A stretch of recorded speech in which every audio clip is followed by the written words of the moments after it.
This is Scott Becker with the Becker Private Equity and the Becker Business Podcast.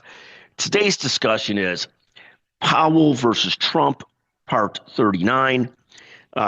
We say here Part 39 in jest because it seems like President Trump is always attacking Fed Chairman Powell, and Jerome Powell seems to largely just take it in stride and not really respond back. But President Trump does seem to be constantly attacking him. In any event, most recently, Trump has always been pushing for Powell to lower rates, the Fed funds rate. Powell is pretty steadfast in saying he will do so when inflation comes down or when the job market softens enough. Until then, he's not ready to. At least one Fed governor is saying that they should reduce the Fed funds rate sooner.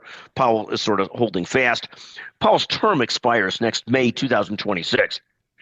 In the meantime, the latest fight between Powell and Trump has been over cost overruns at the Fed headquarters. And here's where Powell sort of screwed up. I think it's reported that they spent almost $2.5 billion on improvements or renovations at the Fed. I can tell you if we did that at our house, I would be very mad at my spouse, et cetera, et cetera. But again, it seems like Powell did put himself in a spot where he's open to criticism for the right reasons. I think his handling of interest rate policy, which has been his core job, has been incredibly good in the big scheme of things. Imperfect, but great. But this $2.5 billion on Fed improvements is crazy. And all it does is give Trump and his team more fodder to go after Powell. So we view that as sort of a shame. In any event, fascinating to watch this ongoing tiff, marital spat between Powell and Trump.